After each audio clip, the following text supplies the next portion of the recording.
हैं आप लोग। स्वागत है आपका संगीता एजुकेशन एकेडमी में। तो आइए आज हम लोग देखते हैं आज का एक न्यू टॉपिक, स्वदेशी आंदोलन। क्या स्वदेशी आंदोलन? स्वदेशी आंदोलन बहुत ही इम्पोर्टेंट टॉपिक है भारतीय राष्ट्रीय आंदोलन से, क्योंकि ये हर एग्ज़ाम में पूछता है और 1 से 2 नंबर तो पूछता ही पूछता है। इसमें सारे इम्पोर्टेंट पॉइंट हम रख के लाए हैं जो आप लोग को बिल्कुल बहुत आसानी से आप लोग को समझ में आ जाएगा।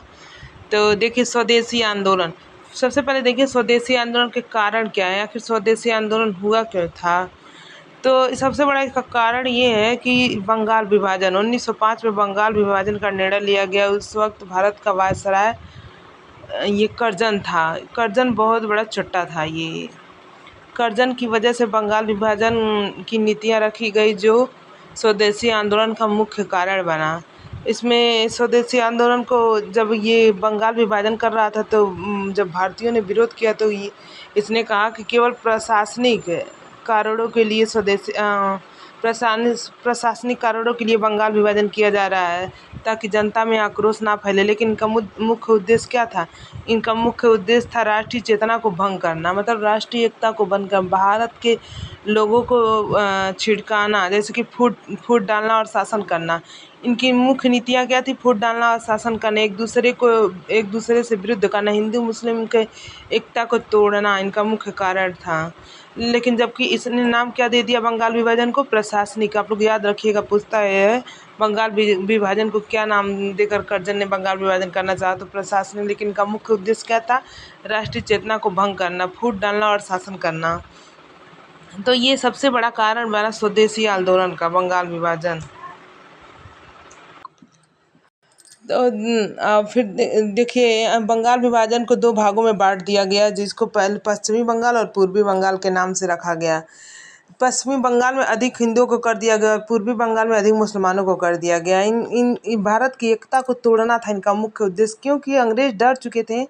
जैसे उस वक्त बंगाल का जो शिक्षा था वो बहुत ही आगे था। विदेशी ब्रिटेन के लोग ये डर चुके थे कि कहीं इन लोग की एकता, कहीं इन लोग की शिक्षा हम लोगों के शासन को छीन ना ले, इसकी वजह से। तो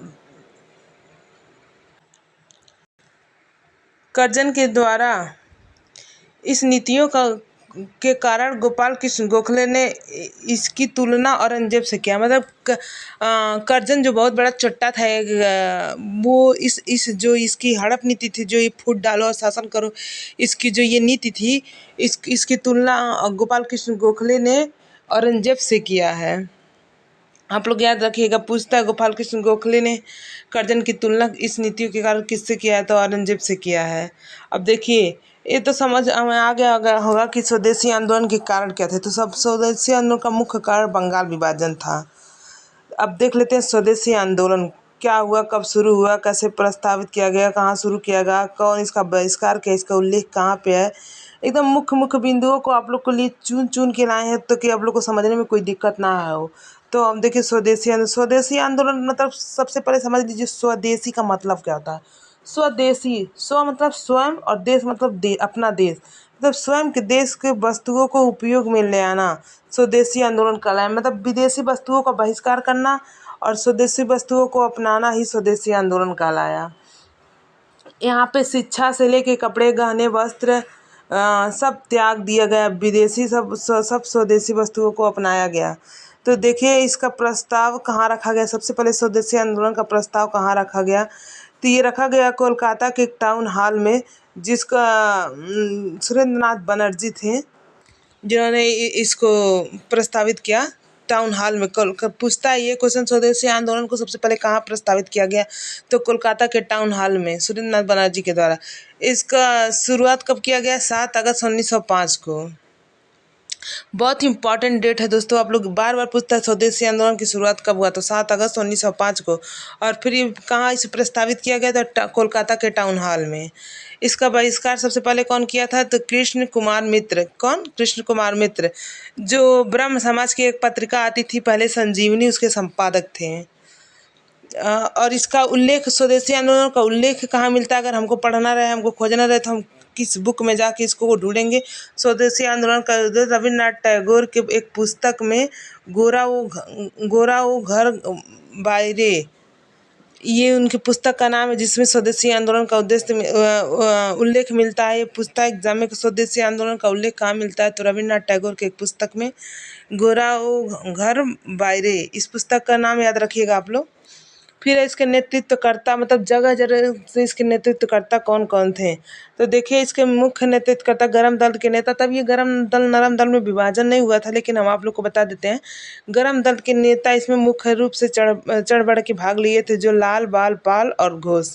मतलब लाल से लाला लाजपत राय, बाल से बिपिन चंद्र पाल, और पाल से बिपिन चंद्र पाल, और लाल बाल गंगाधर तिलक और अरविंद घोष, ये मुख्य रूप से गरम दल के नेता इस स्वदेशी आंदोलन में बढ़ चढ़ के भाग लिए और विदेशी वस्तुओं का बहिष्कार करने के लिए कहा गया। भारत के लोगों से स्वदेशी वस्तुओं को अपनाने के लिए कहा गया। तो देखिए, इसका नेतृत्वकर्ता दिल्ली में इसका नेतृत्वकर्ता सैयद हैदर राजा कर रहे थे। बंगाल में सुरेंद्रनाथ बनर्जी, जो आप लोग जान रहे हैं। महाराष्ट्र में बाल गंगाधर तिलक, और पंजाब में अजीत सिंह और लाला लाजपत राय, ये दोनों लोग पंजाब से थे। फिर आगे देखते हैं, देखिए इसी स्वदेशी आंदोलन के कारण भारत में पहला राष्ट्रीय स्कूल कहाँ खुला? रंगपुर में, जो कि पश्चिम बंगाल में पड़ता है। आप लोग याद रखिएगा, ये पॉइंट बिल्कुल बहुत ही महत्वपूर्ण है। रंगपुर में पश्चिम बंगाल में पड़ता है। 1905 में ये खोला गया। स्वदेशी आंदोलन के दौरान विदेशी वस्तुओं को, शिक्षा को भी बहिष्कार कर दिया गया था। अंग्रेजी भाषा का बहिष्कार कर दिया गया था। कपड़े, गहने, वस्तुओं का बहिष्कार कर दिया गया था। मतलब स्वदेशी आंदोलन मतलब समझ लीजिए विदेश के हर वस्तु, जो विदेश से निर्मित थी वस्तुएं, सबको बहिष्कार कर दिया गया। तो पहला राष्ट्रीय स्कूल कहाँ खोला गया? पूरे भारत में पहला राष्ट्रीय स्कूल रंगपुर, पश्चिम बंगाल में खोला गया 1905 में। इसका उद्देश्य क्या था स्वदेशी आंदोलन का? स्वदेशी आंदोलन का मुख्य उद्देश्य अपने देश की वस्तुओं को अपनाना और विदेशी वस्तुओं का बहिष्कार करना था। उन सभी वस्तुओं का बहिष्कार करने के लिए कहा गया जो विदेश से निर्मित होकर भारत लाया गया था। मतलब इसमें पूर्ण रूप से विदेशी वस्तुओं का बहिष्कार करना था। फिर देखिए, भारत में निर्मित वस्तुओं का उपयोग करने के लिए कहा गया ताकि ब्रिटेन के आर्थिक रूप से नुकसान पहुंचे। जब हम विदेश के वस्तुओं का उपयोग नहीं लाएंगे तो उनकी वस्तुएं खराब होंगी, उनको आर्थिक रूप से नुकसान होगा। और भारत के हम लोग वस्तुओं को यूज करेंगे तो भारत में रोजगार बढ़ेगी, लोगों को काम मिलेगा। इसलिए स्वदेशी आंदोलन को पूर्ण रूप से सहमति मिल गई। देखिए इसमें आर्थिक रूप से नुकसान पहुंच सके, भारत में रोजगार उत्पन्न हो सके। गांधी जी ने स्वदेशी आंदोलन को स्वराज की आत्मा कहा है। बहुत ही इंपॉर्टेंट है ये दोस्तों, वेरी वेरी इंपॉर्टेंट, आप लोग लगा लीजिए और इस पॉइंट को याद ही रख लीजिएगा। गांधी जी ने स्वदेशी आंदोलन को क्या कहा था? स्वराज का आत्मा कहा था। फिर इस तरह से पूछेगा, स्वराज की आत्मा, स्वदेशी आंदोलन को स्वराज की आत्मा किसने कहा था? तो गांधी जी ने कहा था। फिर देखते हैं आगे हम लोग। स्वदेशी आंदोलन में विदेशी वस्तुओं का बहिष्कार हुआ, जिसमें महिलाओं ने विदेशी बर्तनों और चूड़ियों का उपयोग करने से मना कर दिया। इस आंदोलन में चढ़ बढ़ कर भाग लिया। मतलब स्वदेशी आंदोलन में महिलाओं ने भी चढ़ बढ़ कर भाग लिया। स्वदेशी आंदोलन में के असफलता के कारण दोस्तों, अब आइए देख लेते हैं स्वदेशी आंदोलन के असफलता के कारण अपने लोग ही धोखा देते हैं। देखिए इसमें दिया, मुसलमान और किसानों को यह युद्ध प्रभावित नहीं कर सका। मतलब मुसलमान और किसान ये कहते थे हमसे तो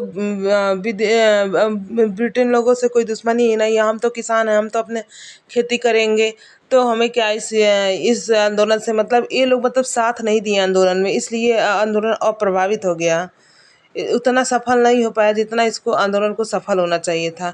लेकिन इस आंदोलन ने भारत के स्वतंत्रता संग्राम के मार्ग को तैयार किया। इस आंदोलन ने भारत में लोगों को आत्मनिर्भर बनाया।